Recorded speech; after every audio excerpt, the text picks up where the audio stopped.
My father, David, worked as a train driver, and my mother, Sarah, was an office secretary. They already had my brother Michael, their pride and joy, who was 5 years old when Mom found out she was pregnant with me. She discovered it late, when I was already moving inside her. They didn't want another child, one was enough, they said. We should get rid of it, I overheard Mom telling Dad one night when I was around 6, recounting the story to him for what must have been the 100th time. But those damn doctors said it would be risky for my health. We had no choice. I was that sickly kid, constantly battling one thing or another. Colds, flu, ear infections, you name it. Mom had to take so much time off work to stay home with me that she eventually lost her job. I remember the day she got fired, she came home, looked at me with such disdain, and said, "Well, Amber, I hope you're happy now." The only bright spot in those early years was my grandmother, my father's mother. While Mom would barely touch me when I was sick, Grandma would sweep into our house like a warm breeze, bringing soup and kisses, even when I was contagious. "Come here, my sweet girl," she'd say, wrapping me in her arms while Mom watched from the doorway, shaking her head. "Mom, you'll catch whatever she has," Dad would warn. Grandma would just laugh. "Love is the best medicine," she'd say, kissing my forehead. She helped us financially too, which was the only reason we managed to stay afloat during those years. Mom made sure I knew this, regularly reminding me how much of a burden I was on the family finances. Michael was everything I wasn't: healthy, athletic, the apple of our parents' eyes. While I spent my days in bed or at doctors' offices, he was out playing soccer, winning medals, making our parents proud. They'd beam at him during dinner, asking about his day, his friends, his dreams, while I pushed food around my plate, invisible. Then, almost like magic, when I turned 8, my health took a turn for the better. It was as if my body finally decided to cooperate. No more constant illnesses, no more missed school days, no more doctor visits. Mom was able to go back to work, though her career never recovered to what it had been before. Finally, Mom said when I made it through my first month without getting sick, "Maybe now we can have some normalcy around here." But normalcy, I would learn, didn't mean what I hoped it would. It just meant I was healthy enough to fade into the background of our family portrait, a shadow behind the golden child that was my brother. Grandma kept supporting Dad and our family, making sure we had everything we needed. But what really showed her love for us was when she set up education funds for both Michael and me. "Education is the key to everything in life," Grandma would tell us during our weekend visits to her house. Her eyes would sparkle as she spoke about our future. "With good education, you can achieve anything you dream of." I spent a lot of time at Grandma's house, not because my parents wanted me to bond with her, but because they wanted time alone with Michael.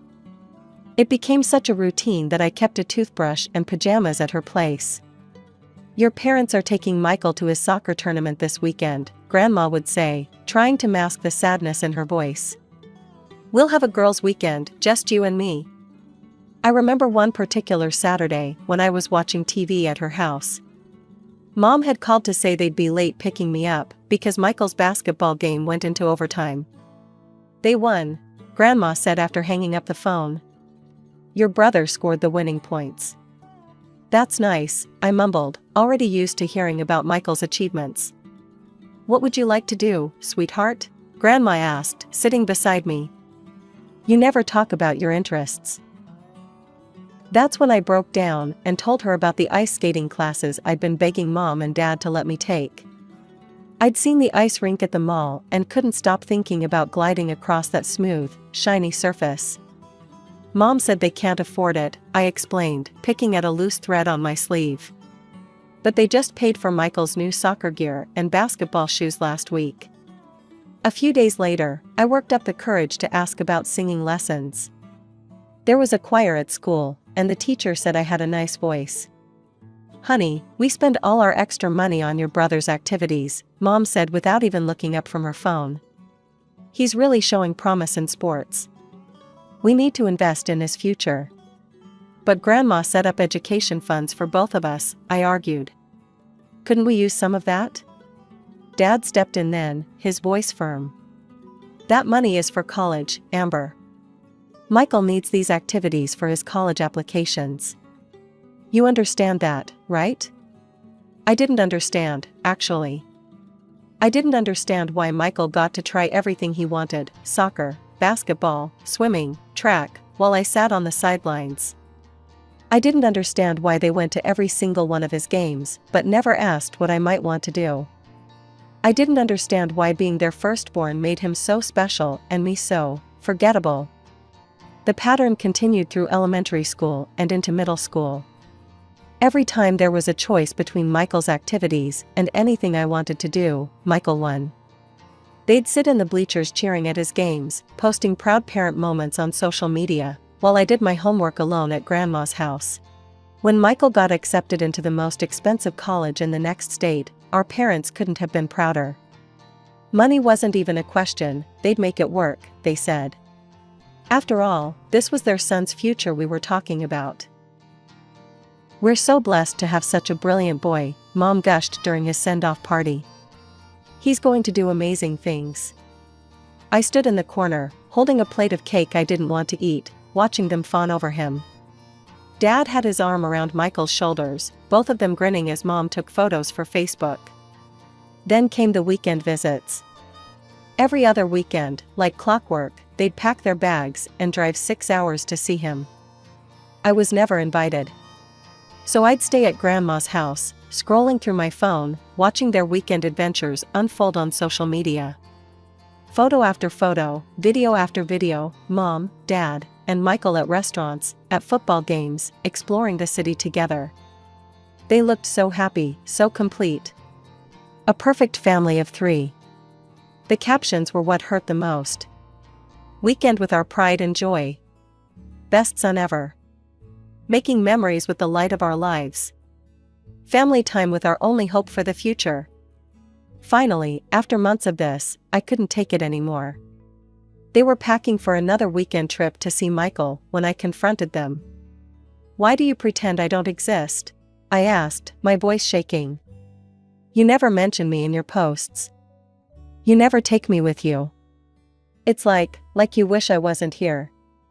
Mom barely looked up from her suitcase. There you go again, always complaining. I'm not complaining, I'm just. You should be grateful you're even here, she cut me off, her voice sharp. Or did you forget I wanted to have an abortion? The words hit me like a slap. Dad just stood there, checking his phone, as if Mom hadn't just said something incredibly cruel to their daughter. That's when it finally clicked. All these years, I'd been trying to find some deeper explanation for why they treated me the way they did. Maybe they were stressed about money. Maybe they were overwhelmed with 2 kids. Maybe they just didn't know how to show love to both children equally. But no. It was much simpler than that. They just didn't like me. They didn't want me. They never had, and they never would. I was the child they were forced to have, the one who ruined their perfect family of 3, the mistake they had to live with. Standing there in our living room, watching them pack for another weekend with their only child, because that's how they saw it, I felt something inside me break. But it wasn't the shattering pain I'd expected. Instead, it was like a chain snapping, freeing me from the desperate need to win their love. Michael's 20th birthday was a big production, like everything else in his life. Mom and Dad not only drove to his college town, but they also arranged to bring along his best friends from high school. They rented out an entire restaurant and planned a huge surprise party. You'll stay at Grandma's that weekend, Mom informed me, not even pretending it was a question. We'll be too busy with the party arrangements. I watched the whole thing unfold through the live stream on Instagram. Mom was doing her usual social media coverage, making sure to capture every moment. Michael's shocked face when he walked into the restaurant. The cheers from his college friends. The emotional speech Dad gave about his only child, making him proud every day. But something was different this time as I sat on Grandma's couch, watching it all on my phone. The familiar ache in my chest wasn't there anymore. Would you like me to turn it off? Grandma asked, noticing me watching the stream. No, I replied, surprising both of us. I'm actually okay. And I was. Somewhere along the line, the pain of being forgotten had dulled into acceptance. I still had Grandma, who showed me what real love felt like. She didn't need social media posts to prove she cared about me, she just did. 2 years later, when I was 17, Michael graduated from college and dropped the big news: he was getting married. His bride-to-be, Patricia, was 35, divorced, with 2 kids of her own. She also happened to be loaded. Can you believe our luck? Mom squealed during dinner the night Michael brought Patricia over. Our son has found such a wonderful, established woman. Patricia sat at our dining table dripping in designer clothes and jewelry, while her 2 children played on expensive tablets. Michael looked at her like he'd won the lottery, which, in our parents' eyes, he had. We're going to throw you the most amazing wedding, Dad declared, already pulling up venues on his phone. Nothing but the best for our boy and his new family. The plans grew more extravagant by the day. Premium venue, gourmet catering, live band, ice sculptures, the works. The costs kept climbing higher and higher. One evening, after hearing them discuss flying in some famous chef for the wedding, I finally asked the question that had been nagging at me. Where are you getting all this money from? I asked during dinner. This must cost a fortune. Mom and Dad exchanged a look I couldn't quite read. That's none of your concern, Amber, Mom said dismissively, waving her hand like she was shooing away an annoying fly. The important thing is making a good impression on Patricia. This wedding needs to be perfect. I looked down at my plate, that old familiar feeling of being an outsider in my own family washing over me again. But this time, there was something else too, a nagging suspicion that they were hiding something. Well, it was sudden. I was deep in my exam preparation when Mom called. Her voice was shaking as she told me Dad had been in a train accident. My stomach dropped. Despite everything, he was still my father. The hospital corridors were eerily quiet when I arrived. I found Dad's room easily. Mom was already there, hovering by his bedside. Dad was awake, propped up against white pillows, his face bruised but not too severely damaged. His eyes were fixed on his phone screen, thumb scrolling restlessly. "Hi, Dad," I said softly. He barely glanced up. "Has Michael called?" he asked Mom, completely ignoring my presence. "Not yet, honey," Mom replied. "I'm sure he will soon." I stood there awkwardly, feeling like an intruder in this scene. The steady beep of the heart monitor filled the silence between us. Finally, Mom turned to me, her face twisted with worry, not for Dad's health, I would soon learn, but for something else entirely. "Your father made a mistake," she said bluntly. "He violated some safety protocols at work. The company's refusing to cover his medical expenses or pay any compensation." Dad shifted uncomfortably in his bed, still staring at his phone.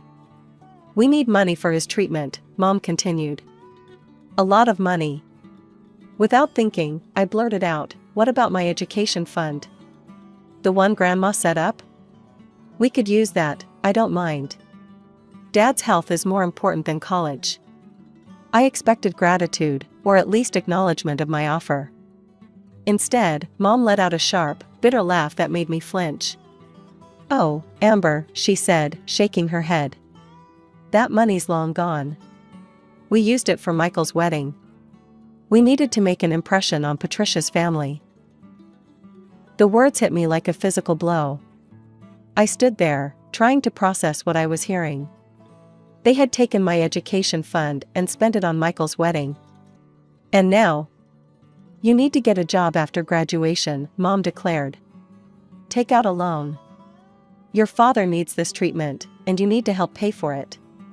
The fluorescent lights buzzed overhead as I stared at my parents, these people who were supposed to love and protect me. In that sterile hospital room, surrounded by the smell of disinfectant and disappointment, I finally understood the full extent of their betrayal. "How could you spend my education money?" I demanded, my voice rising despite the hospital setting. "That wasn't yours to spend. Grandma gave it to you specifically for my future." Mom's face hardened into that familiar look of contempt I'd seen so many times before. But this time, instead of shrinking away, I stood my ground. You have no right to demand answers from us, she spat. None at all. You should be grateful you're even alive to ask questions. Or have you forgotten that I wanted to abort you? The words hung in the air like poison. I'd heard them use my almost abortion against me countless times before, but this time was different. This time, they'd crossed a line that couldn't be uncrossed. I ran. Past the nurse's station, down the sterile corridors, through the automatic doors, and into the parking lot. My hands were shaking so badly I could barely get my phone out of my pocket. Through tears, I managed to dial Grandma's number. Sweetheart, her warm voice came through the speaker. What's wrong? Everything spilled out in a rush, the accident, Dad's treatment, my stolen education fund, Mom's cruel words. As I spoke, my voice kept breaking, but Grandma listened patiently to every word. When I finished, there was a moment of silence before she spoke, her voice steely with determination I'd never heard before. Pack your things, she said firmly. All of them. You're moving in with me, right now. I'm so sorry I didn't step in sooner. I drove home in a daze, pulled out my suitcases, and started throwing in everything I owned. Clothes, books, the few precious mementos I'd collected over the years. I was halfway through emptying my dresser when I heard the front door slam. What do you think you're doing? Mom's voice cut through the room like a knife. I didn't stop packing. I'm leaving, I'm going to live with Grandma. Oh no, you're not, she said, stepping between me and my suitcase. Your father needs someone to take care of him at the hospital. I'm exhausted from all this. You need to step up and do your part. I laughed, a hollow, bitter sound that surprised even me. My part? Michael's your precious golden child. Why isn't he here helping? Where's your perfect son now? Mom's face crumpled slightly, and for the first time I saw something besides anger in her eyes, fear. Michael, he can't help right now, she admitted, sinking onto my bed. Things aren't good with Patricia. She doesn't give him any money. She just shows him off at parties like he's some trophy husband. And now? She took a shaky breath. Now she's threatening to throw him out. He has nowhere else to go. He'll have to come back home until he finds a job. A job? I couldn't help but scoff. Michael's never worked a day in his life. How long do you think that will take? That's why we need you, Mom said, her voice taking on that manipulative tone I knew so well. Your father needs treatment now. We can't wait for Michael to find work. You need to help us. I zipped up my suitcase with finality. No, I'm done. You stole my education fund. You've treated me like garbage my entire life. I'm not going to take out loans to fix your mistakes. I'm not going to put my life on hold to take care of the father who never cared about me. I'm done. Amber, you can't. Watch me. I grabbed my suitcases, walked past her frozen figure, and headed for the door. At the threshold, I turned back one last time. Try asking your only child for help. I'm sure he'll figure something out. The drive to Grandma's house was a blur, but with each mile, I felt lighter. By the time I pulled into her driveway, I was crying again, but this time, they were tears of relief. It took less than 3 days for my mother to turn my departure into a social media spectacle. The same Facebook account that had pretended I didn't exist for years suddenly couldn't stop talking about me. Heartbroken, her first post began. Our youngest daughter has abandoned us in our time of need. While my husband lies in a hospital bed, she refuses to help her own parents. Instead, she's run away to live with her grandmother. How did we raise such a selfish child? The comments started pouring in immediately. Distant relatives and family friends who'd only seen the carefully curated version of our family life were quick to condemn me. But then came the other voices, the ones who had seen the truth over the years. My cousin Emma commented, "Are you going to tell everyone how you ignored her for years? Or should I?" My Aunt Rachel chimed in, "Funny how you never mentioned Amber in your posts until you needed something from her." Then came my Aunt Lisa's post. As Mom's sister and a family law attorney, her words carried extra weight. "Sarah, I need to warn you publicly since you're ignoring my private messages. You are publicly defaming your minor daughter. Amber is 17. By law, you are still responsible for her care and well-being. The fact that she felt compelled to leave home and that you're now engaging in a social media campaign against her could attract attention from Child Protective Services. Is that what you want? Because I can assure you, if they investigate, they'll find a lot more than just these Facebook posts." Mom deleted her original post after that, but she wasn't done. She showed up at Grandma's house the next morning, barging in without knocking. "Mother," she addressed Grandma, ignoring my presence completely. "You need to talk some sense into Amber. This little rebellion has gone on long enough." Grandma set down her coffee cup with deliberate slowness. I'd never seen her look so stern. "Rebellion," she said quietly. "Is that what you call it when a child finally stands up to years of mistreatment?" "Mistreatment?" Mom scoffed. "We gave her everything." "Everything?" Grandma's voice rose slightly. "You gave everything to Michael. You spent Amber's education fund, money I specifically set aside for her future, on his wedding. A wedding that was nothing but a show to impress a woman who's now threatening to throw him out. You needed to think about both your children's futures," Grandma cut her off. "Instead, you burned through money like there was no tomorrow." "Well, tomorrow's here now, isn't it? And no, I won't be paying for David's treatment."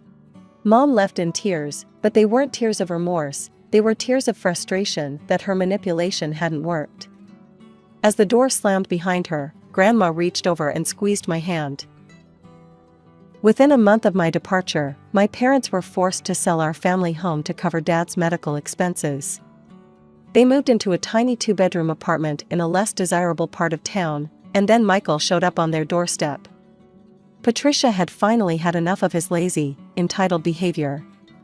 She'd kicked him out with nothing but his designer clothes and the expensive watch she'd bought him for their wedding.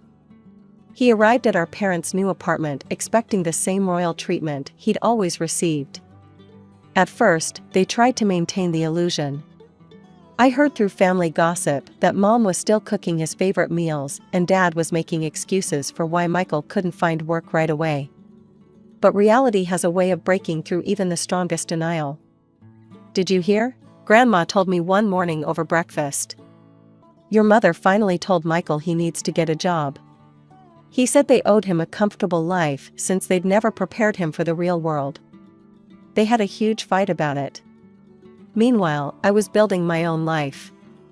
I graduated high school with good grades, not that my parents noticed, and Grandma helped me enroll in the local community college's accounting program.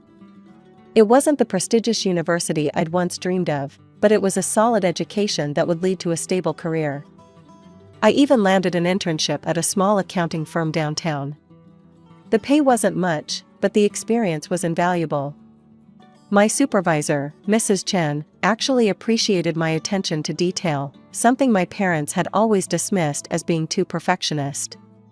Living with Grandma was healing in ways I hadn't expected. We developed a comfortable routine, breakfast together before I headed to classes or work, dinner in the evening where we'd talk about our days. She actually listened when I spoke, asked questions about my life, celebrated my small victories. Then came the day she asked me to accompany her to her lawyer's office. "Just some paperwork I need to update," she said casually.